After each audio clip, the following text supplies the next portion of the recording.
Ready? Start. Mr.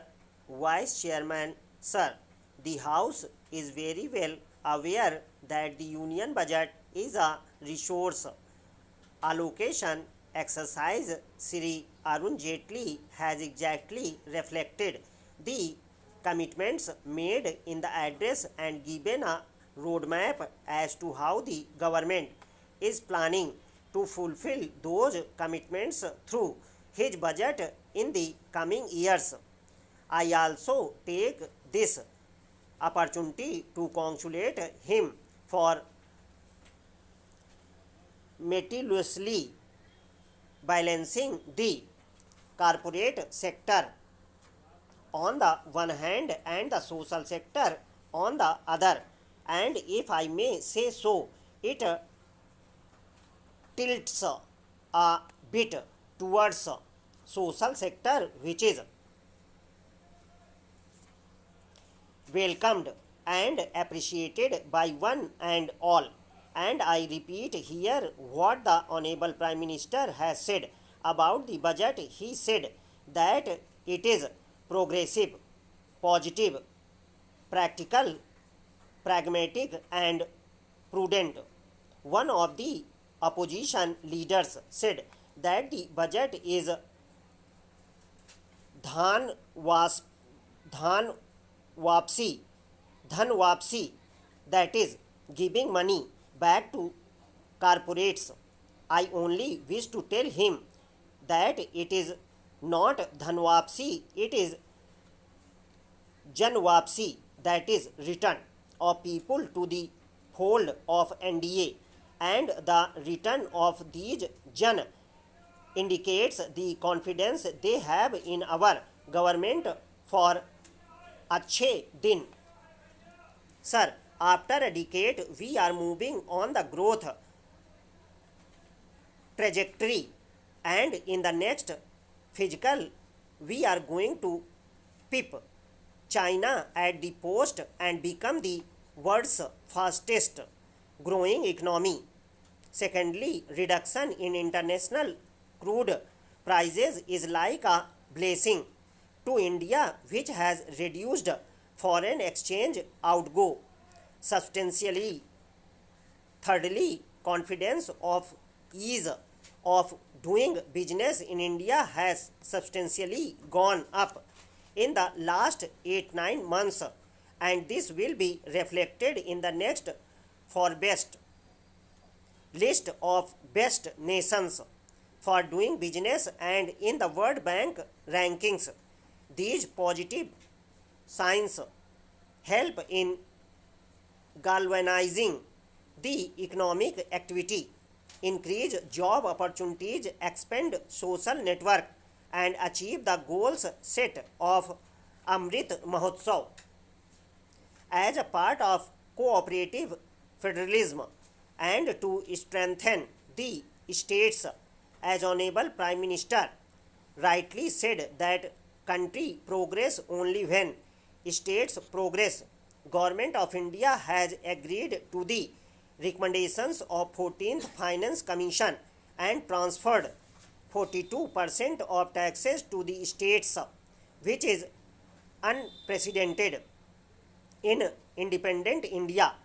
This move will definitely help every state in the country except Andhra Pradesh, as the 14th Finance Commission has not complied with Section 46 and other sections of Andhra Pradesh Reorganization Act, which mandates the central government to make a separate award and budget for Andhra Pradesh.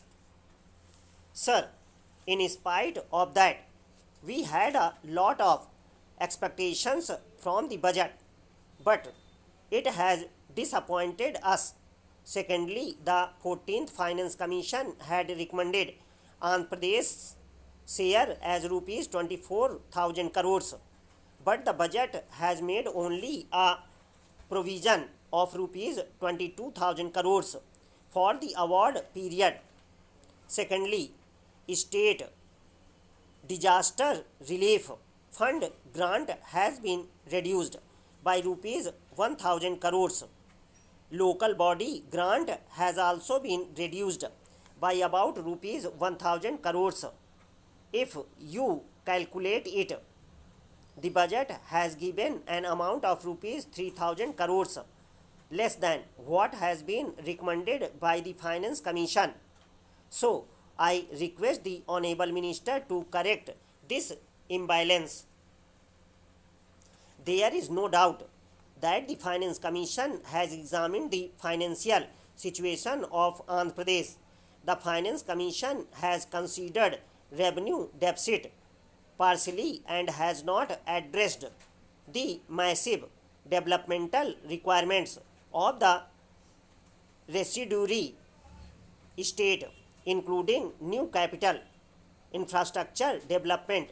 But unfortunately, the Finance Commission has considered revenue deficit partially and has not addressed the massive developmental requirements of the residuary state, including new capital, infrastructure development incentives required for industrial development and other major growth engines. I am not going into the details as we have already apprised the Honorable Finance Minister about this, but I only wish to make one point that even after the award period of the 14th Finance Commission, that is 2019-20, Andhra Pradesh is the only state, apart from a few special category states, that will be suffering from a revenue deficit of rupees 2000 crores. This one figure tells the whole story of Andhra Pradesh as to where it would stand after 5 years from now, sir. This is precisely the reason why we have been pleading with the central government to give us the special category status. The government is saying that some states such as Bihar, Rajasthan, Odisha, Madhya Pradesh, West Bengal and Jharkhand are also demanding a special category status. But sir, after Finance Commission's recommendations, all these states will be revenue surplus and only Andhra Pradesh would be a revenue deficit state at the end of the award period. Sir, a special category status is given only to those states which are lagging behind and require help